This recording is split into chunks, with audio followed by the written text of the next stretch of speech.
Olá, tudo bem? Aqui é Richard e o nosso vídeo de hoje é sobre treliças.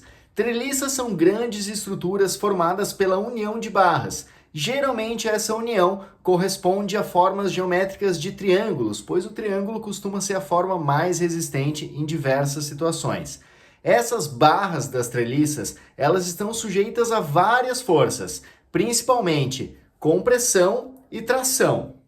Cada parte de uma treliça tem um nome específico. A união dessas barras, por exemplo, se chama rótula. As treliças servem para várias coisas, mas principalmente aumentar a resistência de estruturas e ganhar vãos livres, que são coisas muito importantes em grandes construções. Tem algumas imagens aqui do lado para você ver, mas eu tenho certeza que você já viu uma treliça aí no dia a dia. A maioria delas, inclusive, é muito usada na construção civil para construir lajes. A gente já vai chegar nos exemplos mais específicos.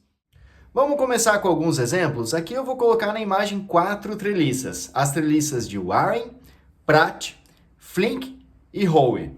Tu tá conseguindo notar que a forma predominante nessas treliças são triângulos? Isso reforça o que eu acabei de falar, que os triângulos são estruturas extremamente resistentes.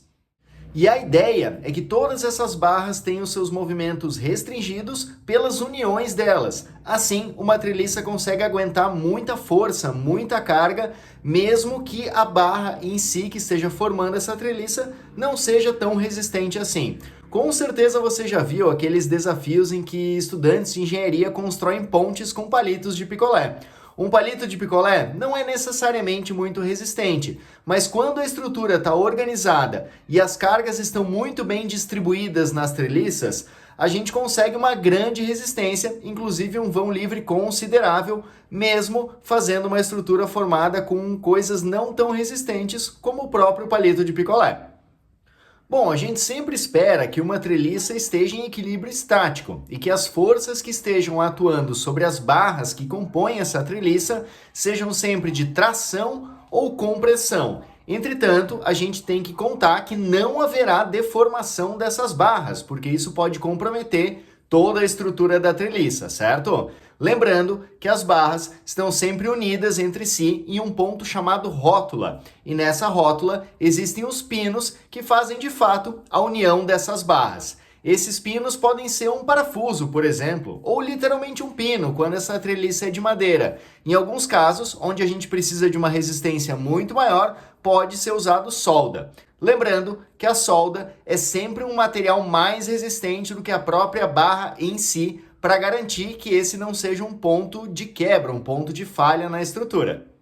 Bom, existem uma série de vantagens do uso de treliças na construção civil. Uma das primeiras delas é poder justamente ganhar vãos livres, que quanto maior o vão livre, geralmente mais cara é a obra. Então sempre há esse interesse em garantir grandes vãos livres, especialmente em obras de alto padrão. Outra grande vantagem da treliça é a gente conseguir esses vãos livres ou toda essa resistência a cargas com materiais não tão nobres. Às vezes, a gente consegue substituir até mesmo uma estrutura metálica por uma de madeira. Pensa só comigo em um telhado de uma casa. Se a gente usasse um metal, por exemplo, como aço, para fazer as estruturas, a gente precisaria de pouco aço, afinal ele é muito resistente. Todavia, o aço é um material muito caro, então a gente pode fazer toda a estrutura de um telhado em madeira num esquema de treliças, assim as cargas são muito bem distribuídas e a gente consegue usar um material mais fácil de manipular e mais barato também.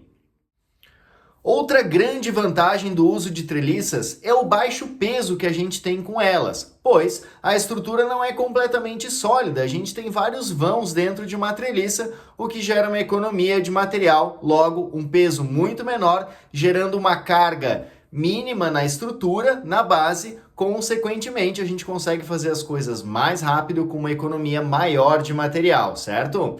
Ainda sobre esses vãos, esses buracos que tem no meio da treliça, eles são muito bons para a gente diminuir a ação do vento em uma estrutura.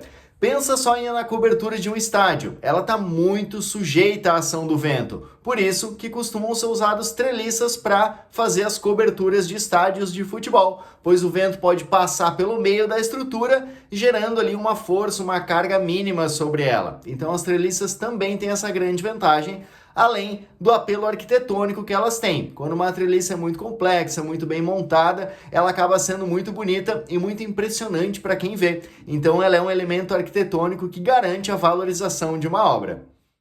Bom, apesar dessas belas imagens de treliças, como o nosso canal é sobre engenharia civil, a gente vai entrar um pouquinho aqui na parte estrutural dela, nos cálculos em si. Você já deve ter ouvido o termo resolver uma treliça, certo? Resolver uma treliça nada mais é do que determinar quais são as forças que estão atuando nas barras, qual direção e sentido delas também. Lembrando que em uma treliça ideal, as únicas forças que estarão atuando sobre as barras seriam compressão e tração. Nas treliças também a gente pode encontrar uma relação matemática entre o número de nós, o número de barras. Vamos pegar aqui um dos exemplos que a gente já viu das treliças que eu mostrei lá no comecinho do vídeo. Você vai encontrar sempre uma relação matemática de 2n é igual a b mais 3, onde n é o número de nós, b é o número de barras.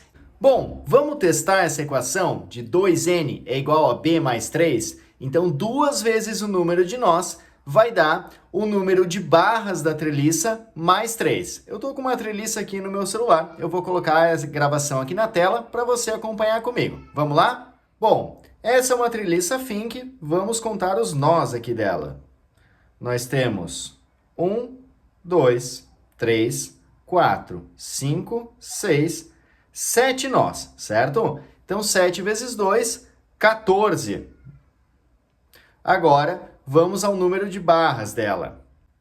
1, 2, 3, 4, 5, 6, 7, 8, 9, 10, 11, mais 3, 12, 13, 14 barras. Viu como funciona bem? Bom, acredito que com esse vídeo a gente conseguiu ter uma boa introdução sobre o que são treliças, aonde elas são usadas e algumas relações matemáticas que a gente consegue encontrar na sua estrutura. Não esqueça de se inscrever aqui no canal. Qualquer dúvida, pode comentar aqui embaixo. Um abraço, até o próximo!